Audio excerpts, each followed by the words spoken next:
Okay students, तो आज हम लोग ट्रिक नंबर 11 पढ़ेंगे। 11 ट्रिक को हम लोग एक क्वेश्चन के द्वारा समझेंगे। क्वेश्चन है हमारा 5/7, 3/5, 9/11, 11/13 को आरोही क्रम में लिखो। आरोही क्रम होता है आपका इंक्रीजिंग ऑर्डर।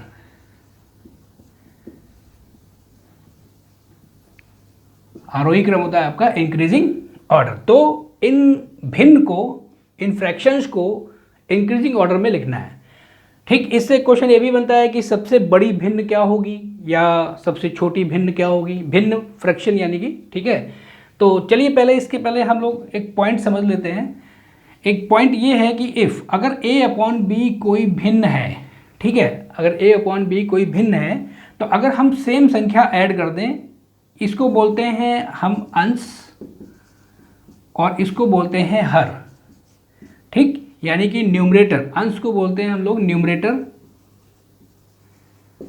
और हर को बोलते हैं डिनोमिनेटर।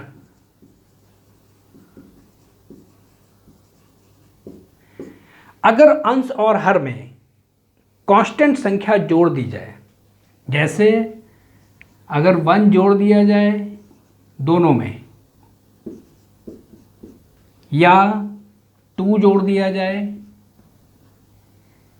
a+2/b+2, मतलब अगर ऊपर भी 1 जुड़ेगा तो नीचे भी 1 जुड़ेगा। 2 ऊपर जुड़ता है नीचे भी जुड़ता है, अगर ऊपर 3 जुड़ता है तो नीचे भी 3 जुड़ता है। इस प्रकार से अगर एक कांस्टेंट संख्या अंश और हर में जोड़ी जाए तो वो संख्या पहले की तुलना में बड़ी हो जाती है।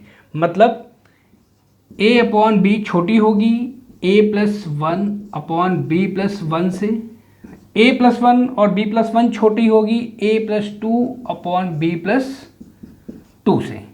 ठीक इसी प्रकार से अगर एक कांस्टेंट संख्या घटा दी जाए, जैसे a/b आपको दिया हुआ है, अंश में से 1 घटा दिया और हर में से भी 1 घटा दिया, अंश में से 2 घटा दिया और हर में से भी 2 घटा दिया, तो अब संख्या क्या होती है, वो पहले की अपेक्षा कम हो जाती है। पहले की अपेक्षा जो भिन्न होती है वो पहले की अपेक्षा कम हो जाती है, यानी ये बड़ी होगी, उससे छोटी ये होगी और उससे छोटी ये होगी। ठीक, तो कभी कभी क्वेश्चन में हम लोग देखते नहीं हैं और उसमें जल्दीबाजी के चक्कर में क्वेश्चन को हम लोग गलत कर देते हैं। ठीक, तो ज़रा इसको देखते हैं, इस क्वेश्चन को। इस क्वेश्चन में ऐसा क्या खास है कि ये क्वेश्चन को हमें आरोही क्रम में लिखना है, इंक्रीजिंग ऑर्डर में। तो सबसे पहले हम देखते हैं कि सबसे जिसमें अंश भी छोटा हो, यानी न्यूमरेटर भी छोटा हो, डिनोमिनेटर भी छोटा हो। तो ये देखिए, ये संख्या है 3/5। ठीक है, तो इससे बड़ा न्यूमरेटर किस में आ रहा है, इसमें आ रहा है। कितना जोड़ के आ रहा है, 2 जोड़ के आ रहा है, तो 3+2। और इसमें भी देखिए, इसमें नीचे हर में से अगर 2 जोड़ देंगे तो आ जाएगा आपका न्यूमरेटर में भी 2 जोड़ दिया गया और डिनोमिनेटर में भी 2 जोड़ दिया गया, 5+2। इसका मतलब ये संख्या बढ़ गई होगी। ओके, सेम इसी प्रकार से अगर 3 में 6 जोड़ दिया जाए तो 9 बन जाएगा, और 5 में भी 6 जोड़ दिया जाए तो 11 बन जाएगा। और ठीक इसी प्रकार से अगर 9 में 2 जोड़ दिया जाए और 11 में 2 जोड़ दिया जाए तो 13 बन जाएगा। ठीक, तो इसका मतलब देखिए, इससे बड़ी संख्या ये हो गई। इससे बड़ी संख्या देखिए, अगर हमने ज़्यादा जोड़ा, इसमें देखिए 2 और 2 जोड़ा था, 6 और 6 जोड़ेंगे तो ये बढ़ गई संख्या। और उसमें भी देखिए 9/11 है।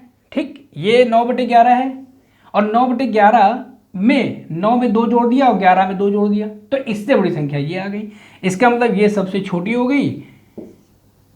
ये आपका क्रम हो गया 3/5, 5/7, ठीक है, और 9/11 एंड 11/13।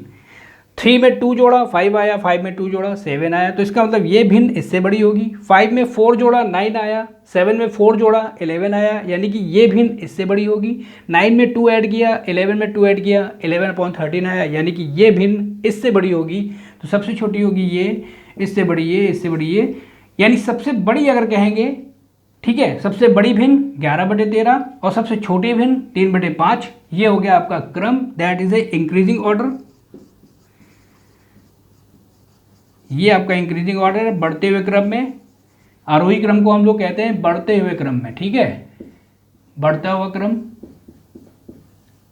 और अगर इसी में हम डिसेंडिंग ऑर्डर कह देते, यानी कि अवरोही क्रम। ये तो हो गया आपका आरोही क्रम।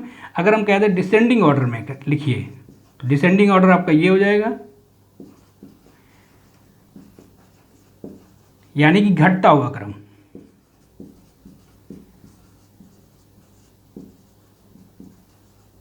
घटता हुआ क्रम, ब्रैकेट में इसको लिख सकते हैं अवरोही क्रम। अवरोही क्रम। तो डिसेंडिंग ऑर्डर में सबसे पहले बड़ी संख्या लिखते हैं। यहाँ पे सबसे बड़ी संख्या आपकी 11/13 है, उससे छोटी आपकी है 9/11, उससे छोटी है 5/7, उससे छोटी है 3/5। तो सबसे बड़ी आपकी 11/13, 9/11, उससे छोटा 5/7 और उससे छोटा 3/5। ठीक है, तो ये ट्रिक आ गई समझ में। तो इन भिन्न को सॉल्व करने से पहले एक नज़र हम लोग ये जरूर देखेंगे कि कहीं ऐसा कोई पेयर तो नहीं बन रहा है जिससे कि हम डायरेक्ट इस सवाल को कर सकते हैं। ठीक है, ओके, तो आज के लिए इतना ही, और हम लोग नेक्स्ट लेक्चर में नई ट्रिक लेके आएंगे। ओके, ठीक।